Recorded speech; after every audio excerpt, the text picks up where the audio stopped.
Hello guys, welcome back to Mec studio. Kerala ബ്ലാസ്റ്റേഴ്സിൻ്റെ വീണ്ടും പരിക്കുകൾ വില്ലനായി തുടരുമ്പോൾ ഇന്നലെയും നമുക്ക് 3 പരിക്കുകൾ റിപ്പോർട്ട് ചെയ്തിട്ടുണ്ടായിരുന്നു. ബ്ലാസ്റ്റേഴ്സ് ചെന്നൈക്കെതിരെ ഇറങ്ങുന്നതിന് മുൻപ് തന്നെ ബ്ലാസ്റ്റേഴ്സിൻ്റെ സൂപ്പർ സ്ട്രൈക്കർ ദിമിത്രോസ് ഡയമന്തക്കോസ് പരിക്ക് മൂലം ഇന്നലത്തെ മത്സരത്തിൽ കളിച്ചിരുന്നില്ല. അതോടൊപ്പം തന്നെ കളിക്കിടയിൽ പരിക്കേറ്റ് ബ്ലാസ്റ്റേഴ്സിൻ്റെ നമ്പർ 1 ഗോൾ കീപ്പർ സച്ചിൻ സുരേഷും സെൻട്രൽ ബാക്ക് മാർക്കോ ലെസ്കോവിച്ചും ഇന്നലെ കളം വിട്ടിട്ടുണ്ടായിരുന്നു. അപ്പോൾ മൂവരുടെയും പരിക്കിൻ്റെ കുറിച്ച് ലേറ്റസ്റ്റ് അപ്ഡേറ്റുകളൊന്നും KBFC മാനേജ്മെൻറ്റ് ഇതുവരെയും നൽകിയിട്ടില്ല. എന്നിരുന്നാലും കുറച്ച് ഫാക്റ്റുകൾ അനുസരിച്ച് നോക്കുമ്പോൾ നമുക്കറിയാം, സച്ചിൻ്റെ കാര്യത്തിലേക്ക് വരുവാണെങ്കിൽ ഷോൾഡർ ഡിസ്ലൊക്കേറ്റ് ചെയ്ത പ്രകാരമായിരുന്നു ഇന്നലെ കളവിട്ടത്. സ്ട്രെച്ചറിലായിരുന്നു 37-ാം മിനിറ്റിൽ ബ്ലാസ്റ്റേഴ്സിൻ്റെ യുവ മലയാളി ഗോൾ കീപ്പറെ കളിക്കളത്തിന് പുറത്തേക്ക് കൊണ്ടുപോയത്. ഷോൾഡർ ഇഞ്ചുറി ആയതിനാൽ തന്നെ സ്കാനിങ്ങും ഒക്കെ കഴിഞ്ഞതിന് ശേഷമേ സച്ചിൻ്റെ കാര്യത്തിൽ അപ്ഡേറ്റ് വരികയുള്ളൂ. സ്കാനിങ്ങിൽ എന്തെങ്കിലും കുഴപ്പം റിപ്പോർട്ട് ചെയ്യുകയാണെങ്കിൽ ഏതാണ്ട് 4-5 മാസത്തോളം താരം കളിക്കളത്തിന് പുറത്തിരിക്കേണ്ടി വരും. അങ്ങനെയാണെങ്കിൽ കേരള ബ്ലാസ്റ്റേഴ്സിനെ സംബന്ധിച്ചത് ഏറ്റവും പ്രധാനപ്പെട്ട ഒരു തിരിച്ചടി തന്നെയായിരിക്കും. കാരണം ബ്ലാസ്റ്റേഴ്സിൻ്റെ നമ്പർ 1 ഗോൾ കീപ്പറാണ് മലയാളി താരം സച്ചിൻ സുരേഷ്. എന്നാലും അങ്ങനെയൊന്നും സംഭവിക്കാതിരിക്കട്ടെ.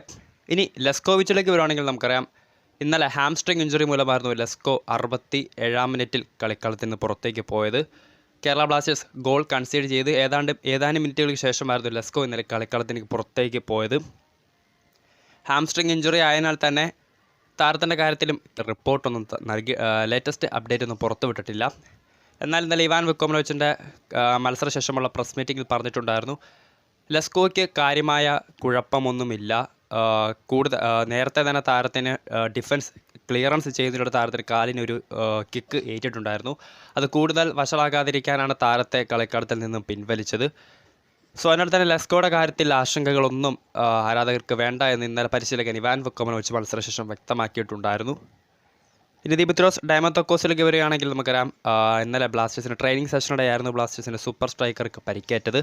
അതിനാൽ തന്നെ ചെന്നൈക്കെതിരായ മത്സരത്തിൽ താരം കളിച്ചിട്ടുണ്ടായിരുന്നില്ല. താരത്തിൻ്റെയും പരിക്ക് ഗുരുതരമല്ലെന്നാണ് നിലവിൽ വരുന്ന റിപ്പോർട്ടുകൾ. എന്നിരുന്നാലും സച്ചിൻ സുരേഷിൻ്റെ കാര്യത്തിൽ മാത്രമാണ് ബ്ലാസ്റ്റേഴ്സിന് ഇതുവരെ ആശങ്കകൾ പ്രകടിപ്പിക്കാനുള്ളത്. താരത്തിൻ്റെ കാര്യത്തിൽ ലേറ്റസ്റ്റ് അപ്ഡേറ്റുകളൊക്കെ ഉടൻ തന്നെ പുറത്തു വരുമെന്ന് കരുതാം. വീഡിയോ ഇഷ്ടപ്പെട്ടാൽ ലൈക്ക് ചെയ്യുക, ഷെയർ ചെയ്യുക. കൂടുതൽ വാർത്തകൾക്കായി ചാനൽ സബ്സ്ക്രൈബ് ചെയ്യുക.